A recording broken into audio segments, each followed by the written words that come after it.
Hello friends, welcome to Subhashree Jamuna channel. இது நம்ம வேலூரில் இருக்கிற பாகாயம் ஹாஸ்பிட்டல் தாங்க. போன வாரம் ஹாஸ்பிட்டலுக்கு போகும்போது எடுத்த வீடியோ. எதுக்காக இந்த வீடியோ உங்களுக்கு ஷேர் பண்ணுறேன்னா, ஒரு அவேர்னஸ் தாங்க.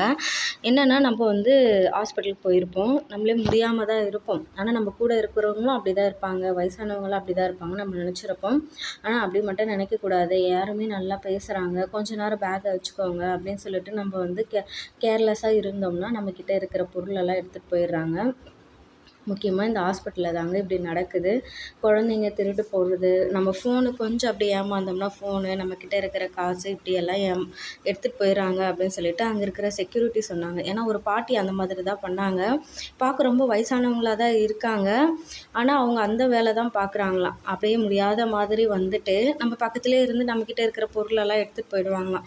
ஸோ அதனால தான் சொல்கிறேன் நான், நம்ம ஹாஸ்பிட்டலுக்கோ இல்லை வேறு எங்கேயாச்சும் போனாலுமே யாரையுமே நம்பி நம்ம பேக்கோ இல்லை ரொம்ப கேர்லெஸ்ஸாக நம்ம இருந்தோம்னா நம்ம தான் ஏமாந்து போயிடுவோம். ஸோ குழந்தையுமே நம்ம யார்கிட்டையுமே கொஞ்சம் நேரம் பார்த்துக்குங்க, ரெஸ்ட் ரூம் போயிட்டு வரேன் அப்படின்னு மட்டும் யார்கிட்டையுமே விட்டுட்டு போகாதீங்க.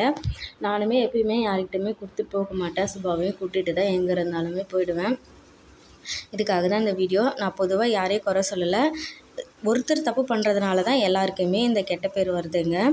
நாங்கள் அதுக்கப்புறமா 2 நாள் கழித்து சுபாவோட ஸ்கூலில் ஆனுவல் ஃபங்க்ஷன் வச்சுருந்தாங்க. ஸோ அங்கேயுமே இந்த ஃபோன் திருட்டு போகிறது இந்த மாதிரியெல்லாம் நடக்குது. ஸோ எல்லா இடத்துலையுமே இங்கே இந்த மாதிரி இருக்குது. நம்ம தான் கொஞ்சம் கேர்ஃபுல்லாக இருக்கணுங்க.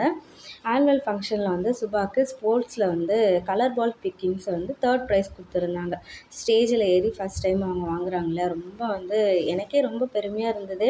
நானுமே இந்த மாதிரி வாங்கினதே இல்லை தாங்க. அதாவது சின்ன வயசில் என்னை தடுத்ததில்லை, ஆனால் எனக்கும் அந்த இன்ட்ரெஸ்ட் இல்லாமல் நான் விட்டுட்டேன். ஸோ ப்ரைஸ் எல்லாம் வாங்கிட்டு வந்துட்டாங்க கீழே. அதுக்கப்புறமா ஒரு கல்ச்சுரல் ப்ரோக்ராம் இல்லையா, எல்லாருமே குழந்தைங்க பாருங்கள் எவ்வளோ அழகாக நேச்சுரலாக அந்த சாமி பாட்டு போட்டு சூப்பராக டான்ஸ் ஆடினாங்க. நம்ம இந்த சாங்கோடு போட்டோம்னா நல்லா இருக்கும், அந்த ஃபீல் நமக்கு தெரியும். ஆனால் சாங் போட்டோம்னா காப்பிரைட் வரும் இல்லையா, அதனால் பாருங்கள் என்னோடய வாய்ஸ் ஒரே கொடுத்துருக்கேன். இந்த சாங்குக்கு அவங்க ஆடும்போது பக்கத்தில் இருக்கிறவங்க எல்லாருக்குமே இந்த சாமி தெய்வம் ஆடுன்னு சொல்லுவாங்க இல்லையா, ஸோ அந்த மாதிரி ஆட ஆரம்பிச்சிட்டாங்க எல்லாருமே. ஏன்னா அந்த அளவுக்கு அந்த பாட்டு, அந்த குழந்தைங்க அவ்வளோ அழகாக டான்ஸ் ஆடினது இவங்க மொத்தம் நிறைய பேர் இவங்க ஒருத்தர் தான் காமிச்சாங்க. அவ்வளோ அழகாக நேச்சுரலாக ஆடினாங்க. அப்புறம் குட்டி பசங்க ஒவ்வொருத்தராக அழகாக டான்ஸ் எல்லாம் ஆடிட்டு இருந்தாங்க. ஆனால் எங்களால் தான் கண்டினியூவாக இருக்க முடியல. ஒரு 11 o'clock மேலெல்லாம் நாங்கள் கிளம்பி வீட்டுக்கு வந்துட்டோங்க. செம்ம வெயில் ஃபுல்லாக கண்டினியூ பண்ண முடியல. ஆனால் நல்லா இருந்தது. ஸ்கூலோட ப்ரோக்ராம் லைவ்லேயே போட்டு இருக்கிறதுனால வீட்டில் லைவ் பார்த்துக்கலாம் அப்படின்னு சொல்லிட்டு வந்துட்டோம்.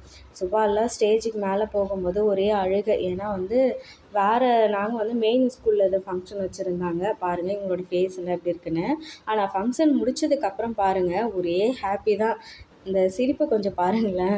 அவங்களுக்கு பிடிச்ச ஒரு ஐஸ்கிரீம் வாங்கி கொடுத்துட்டு அப்புறமா சாப்பிட வச்சு வீட்டுக்கு கூட்டிகிட்டு வந்தேன். சுபாவோட இந்த ஆனுவல் ஃபங்க்ஷன் எப்படி இருந்தது சொல்லுங்கள். அவங்களுக்காக ஒரு கங்க்ராட்ஸ் பண்ணுங்கள். வீடியோ பிடிச்சிருந்தா நம்ம சுபஸ்ரீ ஜமுனா சேனலை லைக் பண்ணி சப்ஸ்கிரைப் பண்ணி சப்போர்ட் பண்ணுங்கள் ஃப்ரெண்ட்ஸ். பாய்.